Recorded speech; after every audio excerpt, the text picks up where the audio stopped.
Welcome to the MamasteFit podcast Birth Story Fridays. On this episode, we have Allegra here to share her 2 birth stories. Her first birth story was a C-section at 34 weeks because she had twins and baby B had stopped growing. So it was a very impromptu C-section scheduled very quickly. She did not have the best experience where she didn't feel supported or heard, and it felt very rushed. Her postpartum experience also had some trauma associated with her not being able to get up because she was very lightheaded and wasn't able to go and see her babies as much as she wanted to in the NICU due to both her postpartum experience as well as the COVID protocols in the hospital.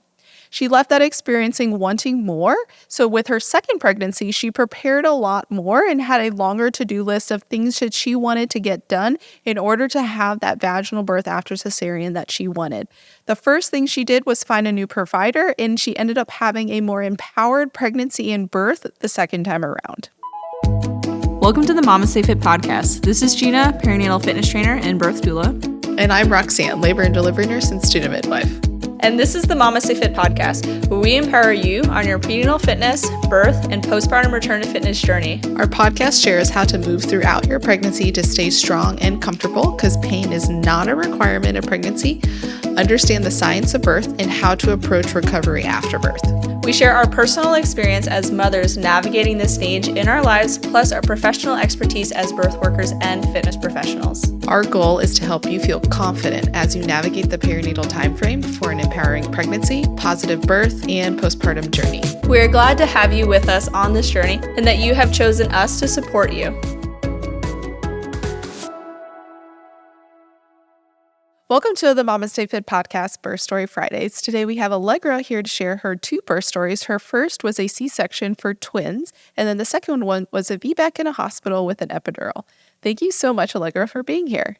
Thanks for having me. Honestly, you guys were everything to me when I was trying to conceive, pregnant, and giving birth. I'm pretty sure I even messaged you the day I went into labor. You did. I did. So it's amazing to actually So be I'm so talking excited about. to hear both of your birth stories. So let's start with your first pregnancy. How did you prepare for pregnancy and birth the first time around? I didn't. I kind of just tried to get pregnant and it worked, luckily. Actually, that's an interesting story. I have PCOS, and so I wanted to get everything tested before I tried to get pregnant. And my doctor basically told me that we weren't going to be able to conceive naturally. And that was in June. And then July, I get pregnant with identical twins. Just, I don't know how that happened. Spontaneously. It was insane. I didn't even realize I was pregnant for the first 5.5 weeks. And then I go in with, I get sick one weekend thinking I have the stomach flu. Take a pregnancy test. It's positive. I go into my doctor's office. And they like take my beta HCG, and then it was like insanely high. And then that night I started bleeding. I go in for an ultrasound the next day, not knowing how far along I was, and they were like, "Look, it's twins. There's heartbeats." So it was a whirlwind. You're just like, wait, what? Yeah, it was shocked. It was an interesting start for a very interesting pregnancy, birth, and postpartum for that one. Yeah. I mean, 2 babies. So tell us about that pregnancy. So like you didn't really prepare for pregnancy, but did you do any preparation for birth at all? No, at my very first appointment, I asked my doctor if it was going to be a C-section since it's twins.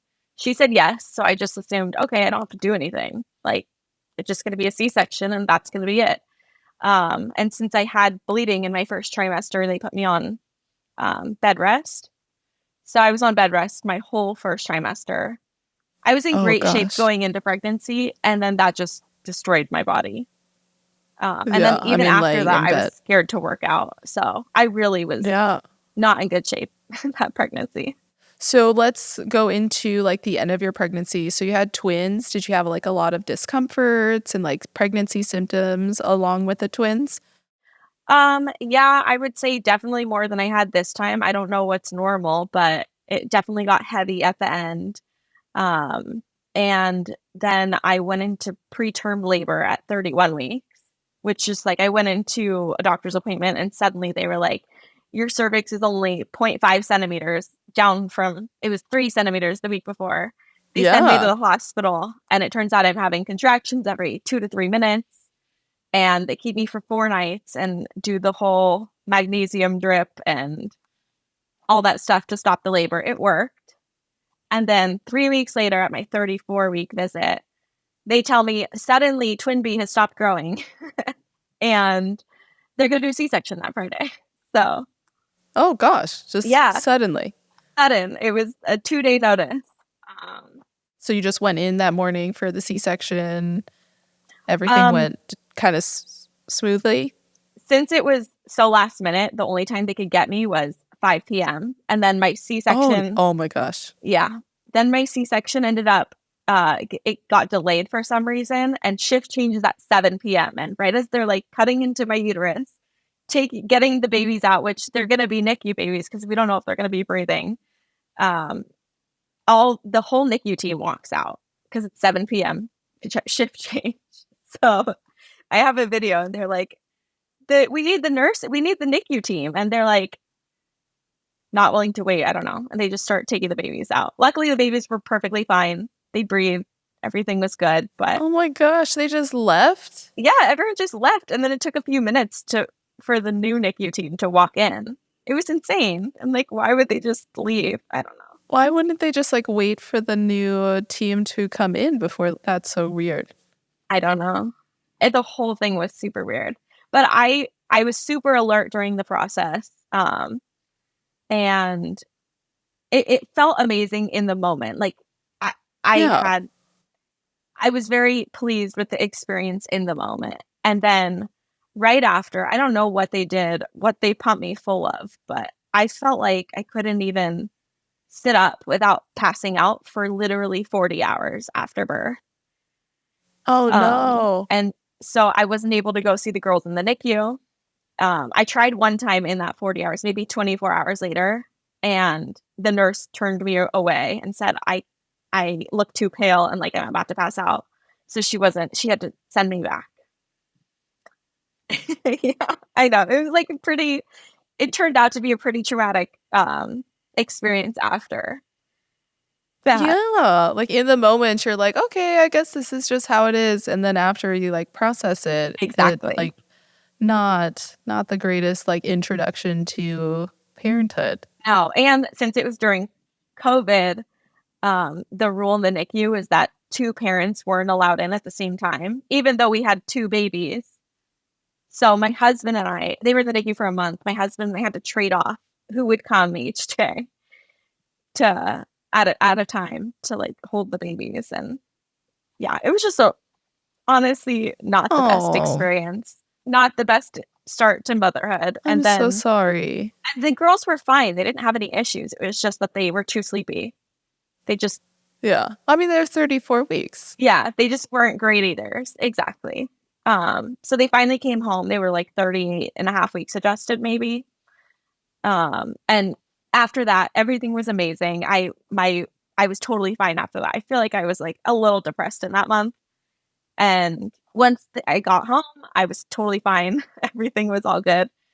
But there was a nurse actually during my hospital stay that brought up a VBAC. And I was like, in my head, I was like, I would never do that. That's so dangerous. And she was like, if you want to do it at this other hospital, not this one. And she was like, just look into it. She had 5 VBACs. And I was like, wow. So it really got me thinking. And I basically, right after giving birth, started down this rabbit hole listening to podcasts and all this stuff about VBAC and like really educating myself on the facts of it, realizing it's not scary at all. Like, yeah, it felt like a really good choice. So it took me a while to get pregnant again.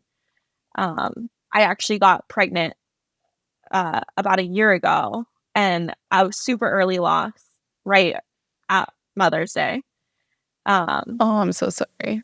It was early, and so it took me about like a month to like, I don't know. For a month, it was really hard, and now I'm like, fine. I don't know. I guess I'm lucky in that way. Yeah.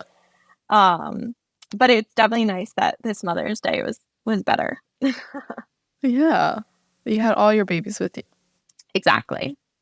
So how long did it take you after that loss? You said another month to get pregnant again? So that loss was in May, and then I got pregnant in August. So it was a couple months. So then how did you prepare for this pregnancy and birth differently? So other than like all of the deep diving into VBAC, what like specifically did you do to help prepare for that VBAC this time around?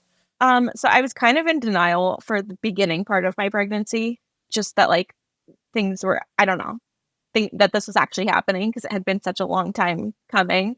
So I probably didn't actually start doing much until the end of my second trimester, beginning of my third. So I started by getting your mini workout class because I knew I was not going to be able to do the whole 45-minute or whatever the longer one was. I'm like, You got 2 kids at home. yeah, I'm like, I could do 15 minutes though. And I really wanted to stay stronger, and just having kids the second time around, my body was naturally moving my whole pregnancy, which I think really helped. I didn't really have pain. Um, the baby was head down at my 20-week anatomy scan, but then after that, breech for like at least 10 weeks, because even at my 33-week appointment, he was still breech. So I started preparing for a breech VBAC at that point. But luckily, I at 30 weeks, I started seeing a chiropractor, a Webster certified chiropractor, which was felt amazing. And I swear I did that and spinning babies, daily exercises, and the breech tilt like every day. I don't know if he would have flipped on his own, but he finally flipped at 34 weeks. And so I was like, phew. Although my Just provider, keeping you on your toes. yeah, I got a new provider. And actually, there's one thing I forgot to mention about how crazy my last birth was. I kind of never stopped bleeding after the C-section. And with that, I kept going to my doctor saying, this can't be normal, right? And she did an ultrasound maybe 6 weeks after birth, and she was like, oh, there's a fibroid in there. I was like, that's weird because I never had a fibroid at any point in my pregnancy. But and I kept bleeding. And then she stopped taking my insurance, which is a blessing because I found a different doctor. And he immediately was like, it's placenta. So they left placenta after my C-section, which is crazy. And so So did they have to go in and take it out? Yeah, 5 months postpartum, had to have a D&C, which is crazy. And on the operating table, the doctor was like, I might have to take your uterus out. I don't know what's going to happen here. Because it had been in bled so for long. 5 months. I mean, it was like spotting. It was very minimal. Oh, okay. And I never got an infection or had any negative issues, luckily. But yeah, I had spotting for 5 months, which is crazy. And oh my God. Yeah, so they did the D&C. Luckily, it went perfectly. I didn't even have any bleeding after that. And yeah, so that was pretty traumatic too. Yeah, another reason to maybe switch providers. Yeah. So then I found this amazing doctor who does VBACs. He's like the VBAC king of LA, honestly. And so that's where I started. And so when I finally got pregnant, it was go time. But he does breech VBACs, which is what I was saying. Oh, that's awesome. Yeah. So I knew I was going to be fine. I just honestly didn't want to have to deal with that extra complication. I felt like it was going to get in my head of like breech and VBAC. I just didn't want to have to deal with it. So I tried really hard to get him to turn, and he did. So that's good. The other things that I did to prepare, I did the dates, which honestly I really liked. It's like a little snack. I know. I honestly, it was like the best recipe. I put almonds inside and then peanut butter mixed with collagen protein powder. And I swiped that inside and I covered it in dark chocolate and Celtic salt. So I felt like it was like a healthy, I looked forward to it every day. But yeah, that sounds good, actually. It's a good recipe. The collagen added to it, I think, is like, it's just like, that probably puts it over the edge. Yeah, because then I was getting some extra protein with the peanut butter. Yeah, it was good. Yeah. I took electrolytes. I actually did beet juice just, I don't know why I was nervous about preeclampsia, and I've heard that beet juice can help lower your blood pressure. I did the raspberry leaf tea. And I actually did this like gentle birth tincture thing too. Don't know if it made a difference, but it helped me feel better. I did the spinning babies, exercises. I literally did everything. I did pelvic floor PT. I did perineal stretching. I did everything under the sun. I was like, I'm going to get this back. Yeah, like you had like your like list of things almost. Do you feel like by doing all of those things, it decreased the amount of anxiety you were feeling about the VBAC? Or do you think that maybe you're like, oh, I have too many things on this list that I'm being overly anxious? I definitely think I could have cut back in terms of it felt very, it was like, even when I went on maternity leave, it was like a full-time job. I had all of this stuff to do. So it was overwhelming. But at the same time, I was like, at least if for some reason I don't get my VBAC, I'll know I did literally everything. And there was nothing I could have done That's true. differently. So that's where I was at.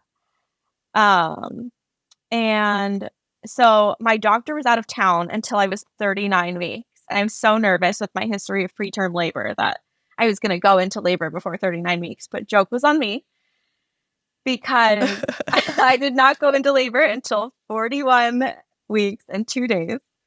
I swore it was never going to happen. I had my husband like take the kids for the weekend because with all the screaming and stuff, I knew the oxytocin was never going to be in my system. So he took my kids all kinds of activities. And then the day I went into labor, actually, I did the mile circuit, and during the girls' nap, we like skipped around the neighborhood, and we were just like laughing at how ridiculous we looked just skipping, holding hands. But I'm like, this is the oxytocin boost I needed. And it worked. So that was lucky. That's awesome. So let's get into your birth story then. So you skipped around the neighborhood and then your labor started. Yeah. So I was 2 centimeters and 80% effaced going into labor. Like that's what I was at my 41-week appointment, I think. And then I was having Braxton Hicks from like 20 weeks on, but my first like real contraction was at like 3:30 p.m. And it wasn't super painful, but it was noticeable. And my husband started timing them. I didn't want to deal with it because I didn't want to get myself excited. But my husband was like secretly timing them. And he was like, maybe 45 minutes in, he's like, just wanted to let you know they're about every 8 to 10 minutes. Do what you will with that. But they're timeable. Do what you will with that. Like, that's interesting. So then we go in, wake my kids up, and things just instantly ramp up. Like really fast. And they suddenly were every like 2 to 4 minutes apart and getting more intense to the point where I had to breathe through it a little more. I needed my little exercise ball that I had been using. I like hunched over it kind of on my hands and knees, but like using that as support. And things they just kept ramping up. And so we called my parents to get the girls. They came around 5:30. And basically I was just on my hands and knees the whole time. And so then we called my doula at maybe 7:30 to come over to help me. And my chiropractor, one of them that had been helping me throughout my pregnancy, she was able to come over and do some body work for about 2 hours, which saved me because I was starting to have back labor too, which I was not expecting because I literally did not lean back my entire pregnancy just because I'm like, I don't want to have a posterior baby. That was just like one of my biggest fears for some reason. I was really paying attention to my movements at this point because I remember from your birth class, the movements are about where the baby is in your pelvis. And at my last appointment, the baby was still -2. So not engaged. I was worried that was never going to happen. And so I kept trying to move and move as much as I could. But it got to a certain point where during my contractions, they got so intense that I felt like I couldn't move during them. I don't know. It like almost froze me. And I wasn't timing my contractions anymore, but I'd say they got to be pretty back to back. Like there were some, I feel like I had some like double peaking contractions. And that worried me too, because I remembered all of the stuff from your course being like, these might be some red flags of something that I don't know about. But I just kept going. And at a certain point, my doula and the chiropractor left. They were like, try to go to sleep. I don't know how that was going to happen, but I laid down without, I know, I was like, I need some kind of pressure on my back at all times. But they put the TENS unit on me and I tried to go to sleep. It was not happening. I think I lasted, I don't even know how I did this, but maybe an hour in bed. Horrible. It was probably the most painful part of my labor, just like trying to lay still and go to sleep. I told my husband, we have to pack the car. I need the epidural. And I was like, at this point, like they thought I was still maybe kind of early. And I was like, I don't want to get to the hospital and be like 3 centimeters. If this is 3 centimeters, I'm like, I can't do it. I just can't. So I was like really getting in my head. And so I get to the hospital and they make me sit. Oh, on the way to the hospital, I literally get in the trunk of the car without strapping in. I don't know how people drive in the car in labor. I was on my hands and knees in the trunk of the car, sliding around. My husband was running all these red lights. It was like 1 a.m. It was pretty hilarious. Even in the moment, I could appreciate the humor in it.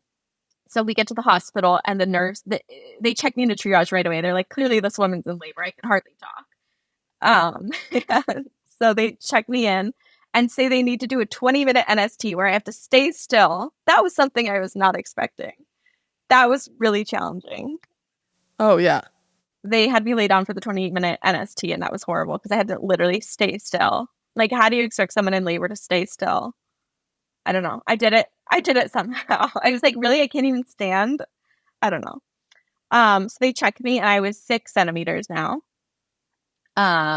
And yeah, and I was like, okay, maybe I don't need the epidural right away. Like, I don't know. Let me just chill here for a little. But then my doctor started talking about wanting to break my water because I didn't have too much fluid. I had about 13 centimeters, which is for 41 and a half weeks, kind of a lot. And I was wondering if maybe That's pretty good. Yeah, maybe it was like stopping the baby from moving lower though. But he wanted to break my water, and I was really afraid of what contractions were going to feel like once my water was broken, if they were already that intense. So I labored for maybe another hour or so, got to 8 centimeters.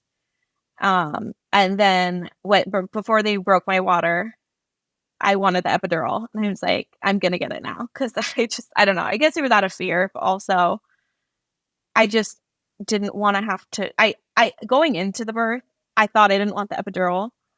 Changed my mind during birth. And my husband asked me so many times, and he made me say it in between contractions just to be like, you're sure you want this? And I was like, I am 100% sure at this point that I want it. Yeah, that's awesome. And I still think it's a good decision. For me, it was a good decision in that moment.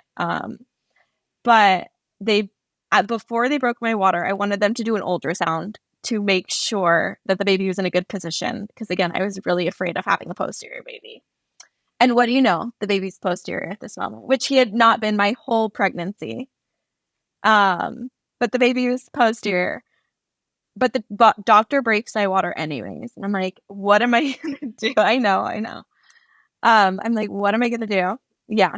So they put me in some kind of, it was like kind of like the mile circuit, that like exaggerating side lying position to try to get the baby to turn. I have no idea. I had no idea in the moment if it was going to be working, and it was pretty uncomfortable to have that much pressure on my stomach. But I did it. I wasn't able to sleep at all. I don't know if it was adrenaline or what. But the baby started coming down slowly after that. I'd say a couple hours after that, my labor started to slow down after the epidural. Which I guess happens sometimes. And so they put me on my side and I tried to sleep, couldn't. And I really just kept asking them if I could get on my hands and knees again. I don't know why. That sounded like a comfortable position. And I could totally move my legs. Like I was able to get into that position on my own. But I don't That's know. awesome. They didn't want me to, though. So they put me in the throne position and then kept flipping me over each side. I don't know the reason for it, but that's how it went. And so I kept laboring down. A couple hours later, the baby was at 0 station. And so then I labored for I don't know how much longer, maybe another hour. And finally the doctor was like, it's time to start pushing. And I was scared because I didn't think that was low enough to start pushing. I was really worried that was going to cause a lot of trauma. But I started doing practice pushes. And they turned my epidural way down at this point. So I could feel I could feel my contractions again, mainly only on my left side, though, for some reason at this point.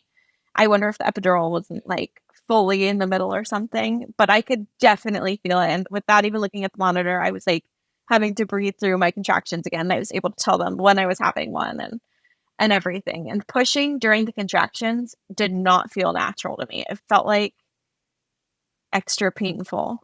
It felt like I was pushing into the pain. But the biggest tip I think that saved my body during this pushing was the open glottis pushing. And luckily they tried to tell me to they did coach my pushing and they tried to tell me to hold my breath and curl around the baby and do all that stuff. I didn't listen to them and they ended up not caring because the pushing that you taught worked. So they didn't care how I pushed, which is great. Shocking. I know, right? And I did a lot of practice with that of the diaphragmatic breathing. And I think that big inhale where you kind of breathe down, that's where all of the power is. I think that made such a difference. They wanted me to push on my back. And so I did that trick where my husband remembered from your class to roll up the towel and place it on either side of my sacrum to make space for that movement, which was really helpful also.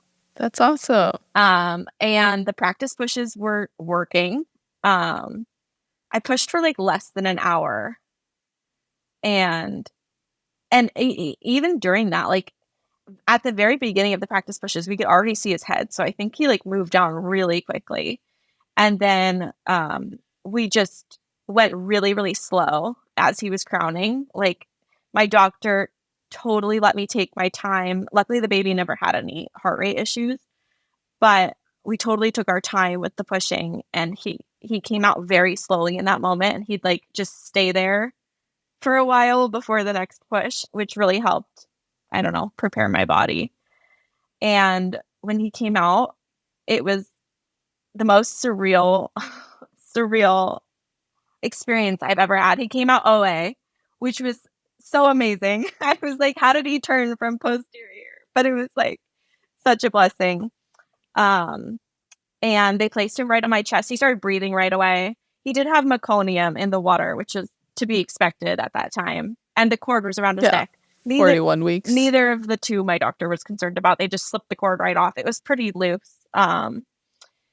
And they placed him on my chest. He was breathing right away, pink right away. They didn't even need to suction him. They ended up suctioning his nose a little bit a couple minutes later, but his apgars were perfect. And it was just, I was just I don't know. It was such a different experience. I just felt so connected to that birth process. It was really magical. It was the biggest high. Yes. For a couple days, I feel you have this birth high. Yeah, it was a glow where everyone around me was like, how did you do? Oh, and I didn't have them weigh the baby ahead of time. And I thought I was going to make really small babies because I'm 5'1". My husband's not tall. I wasn't even 7 pounds as a baby. So the whole time I was like, I'd be surprised if he's even going to be 7 pounds. And he comes out, and during that hour when he's on my chest, we're all like, so how much do you think he weighs? And they're like, I don't know, maybe low 7s. And then they finally weigh him, and he's 8 pounds 4 ounces. And we were all like, oh my God. Little chunky monkey. Yeah. Oh my God. Yeah. Look at you. You can grow babies. I know, right? I was so proud. He was big. He was 2 ounces bigger. We had a VBAC with an 8 pound 4 ounce baby. I could not believe that. He was 2 ounces bigger than my twins combined, which was crazy. So it was amazing. And I feel like everyone who asked me about the birth right after was like thinking I was like wrecked from the process. And I was like, I didn't even really tear. Like I had a tiny nick at the top. Like I don't even feel it. I'm totally fine. I was so proud of that. Yeah. And so like the postpartum recovery, I'm sure compared to after your C-section was probably, I mean, you're like 1 week in, but I'm sure it's like night and day since you weren't even able to get up without like almost passing out for almost 2 days. Yeah. And I'm sure with this one, you're like probably up out of bed in like 2 hours. Well, yeah, especially since they had turned my epidural so down, I was able to get up like, I don't know, basically right after I held him, like after that hour, I was able to get up and walk around. The only thing was I did have some pretty heavy bleeding after it. They were able to find out that there was like some membrane still in my uterus. And so that I had to get a little bit of blood. I was a little sleepy for the next couple hours, but I felt fine after. So it all worked out. There was just that one little hiccup, but everything else was picture perfect. So I'm like, I'm not even going to think about that part because everything else was so amazing. Yeah, we'll just like ignore that part happened. Just a little hemorrhage with some blood needing, but otherwise picture perfect birth. Yeah, exactly. And yeah, it didn't even that's affect, awesome. Even that bleeding didn't affect my recovery at all. Like after that, I was still able to walk around. I had zero pain. Like I didn't have to take pain meds. The only thing was that I don't know, I had a little bit of PTSD from the intensity of those contractions, those afterbirth contractions that you get when the baby's like nursing and stuff. It would start and those felt like the beginning of my contractions. And so I felt myself like, oh yeah, like getting nervous again, being like, oh, it's going to ramp up. And then it went away. It took a minute to be like, I'm it's fine. Just a little bit of a trauma. Yeah, I'm fine. These are not going to intensify like those did.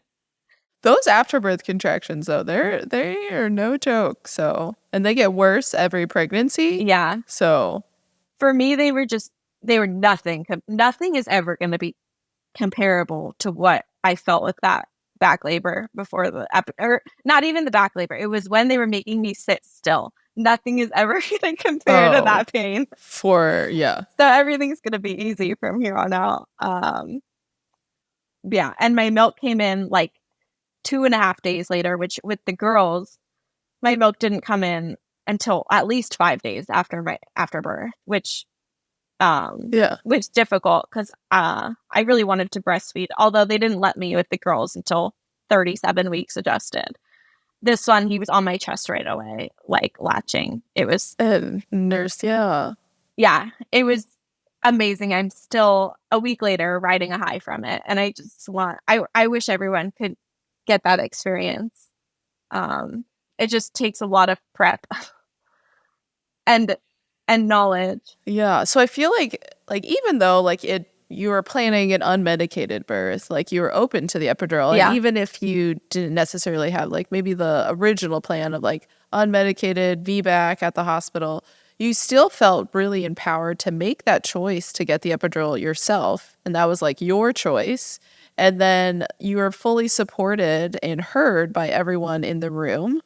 So like your provider was very supportive of you VBACing and going to 41 weeks waiting for spontaneous labor to happen, which is not common with VBAC. So like you had the perfect team to have the dream birth. I did. Like the birth of your dreams. And honestly, you could like ride this high for like the first like 6 weeks postpartum. I know. Like I feel like I was riding that high for quite a while after every birth, because it's just, you feel so loved and heard and supported by everyone around you. And then you also just feel so powerful because you did it.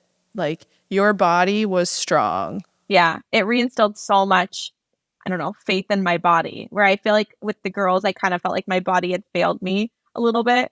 And with this, I'm like, I can do anything. Yeah, it's amazing. Thank you so much for like coming on and sharing that story. So do you have any advice for someone who might be in the same situation as you, either like having twins and had a C-section with your first and now planning for the second birth and wanting a VBAC? Do you have any advice for like, either yourself in the past or for someone who's in the same situation as you right now? I think the number one thing is to really educate yourself. And I'd always hear women say this on various podcasts, but the specific way we took multiple birth classes, and I have to be honest, most of them were a waste of time. My husband was like, we're never going to take another birth class again. And I was like, let me buy one more and we'll see if it's the one. And it was yours. And my husband is now obsessed with you guys because he's like, you taught us literally everything we were going to need. Everything else was a waste of time. It was just that gave us so much that even people around me and the nurses didn't know these things about. I asked before pushing for my my legs to be externally rotated. Internally rotated. Mm-hmm. Okay. I even forget it now. But my feet wider than my hips or my knees. And they didn't even know that was a thing. And I was like, can you make my legs, can you move these things to help me make that happen? They were like, okay, thinking that was so weird. But I'm like, I just think all those things make such a difference. That's awesome. Well, I mean, that makes obviously us feel good about ourselves. But I'm glad that like you felt that it was like worthwhile. Yeah, I'm glad that it was like worthwhile and helpful during your labor. And you were able to recall it while you're in labor, which so many people are like, I feel like I'm going to learn all this and like completely forget it, which some people I'm sure do.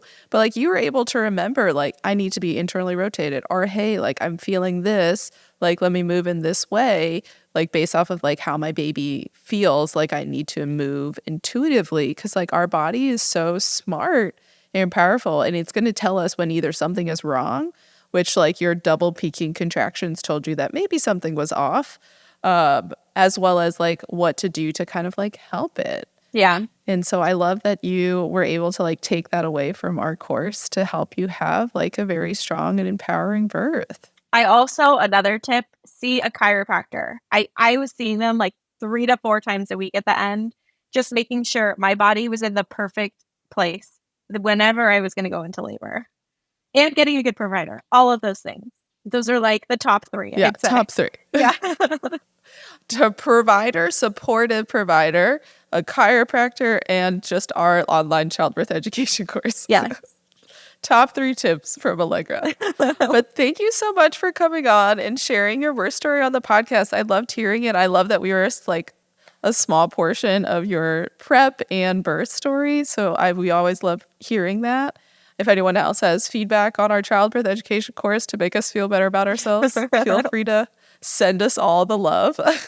Thank you so much. It was so nice meeting you. You were so influential in the last many, many months, and I really appreciate your help. Awesome. Well, thank you so much again for coming on the podcast and sharing.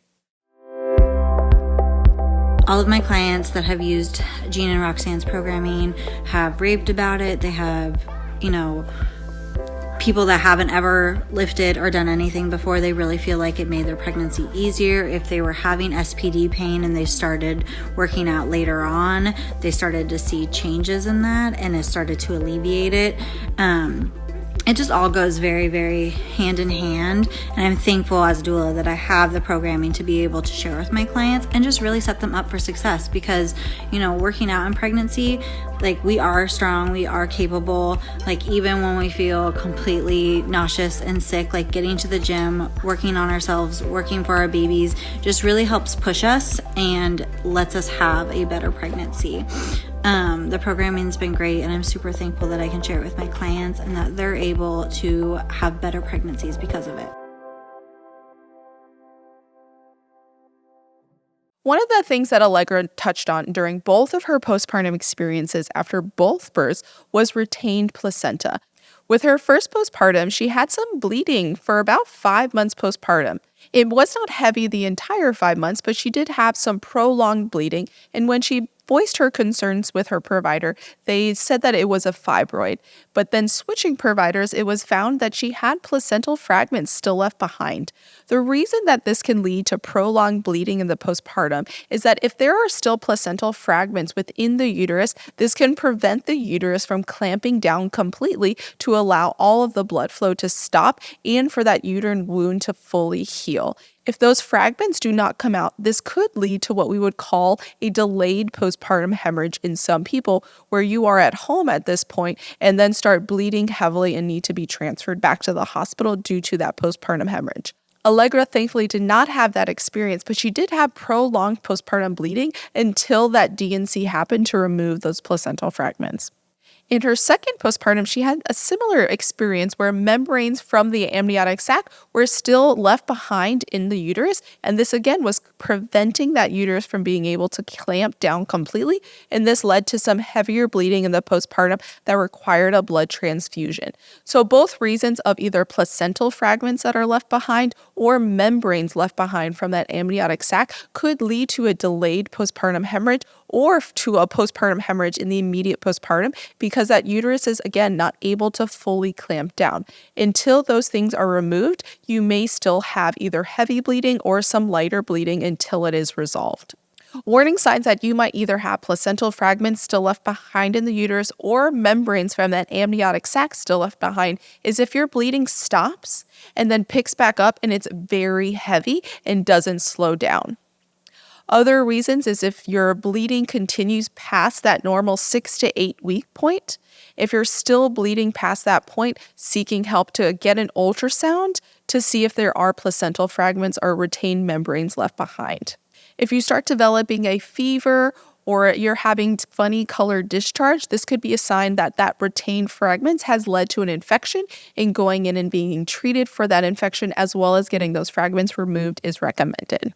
Retained placenta or fragments is not super common, but it is important to know those warning signs because it is a pretty big deal if it occurs due to that heavy bleeding that can occur. Thank you so much for listening to this entire podcast episode. If you enjoy this episode, please like and subscribe to our channel. We release new educational episodes every Wednesday and new birth stories every other Fridays. If you're pregnant and looking for more support, check out our online prenatal fitness programs that's offered in 2 formats. One is the Team Builder app that is available in a full and a mini program. The full can take about 45 minutes to 75 minutes, and the mini takes about 15 to 20 minutes to complete. It's synced to your week of pregnancy, and it has demo videos so you can understand how to do the movement at home. The other version is an on-demand version where we have it based on trimester, and it's a video that you watch and follow along to. We also offer an online childbirth education course that dives into the science of labor and birth to take away some of that mystery surrounding it, because when we understand something, it makes it less scary and easier for us to cope with. Allegra and her husband took many childbirth education courses, and they hands down recommend our MamasteFit childbirth education course as the most influential and the most helpful during their labor and birth process. If you're in the postpartum, check out our postpartum education course and newborn prep course to help prepare for what to expect in the postpartum, what is normal, what's not normal for both you and baby. We also have a postpartum return to fitness so that you can return to the sport that you enjoyed pre-pregnancy. And if you're a professional, we offer a birth workers course and a prenatal postpartum fitness trainer course so that you can learn more from us while earning continuing education credits. And as a thank you for listening to this entire episode, you can check out any of our offerings with code STORY10 to get 10% off as a thank you from us.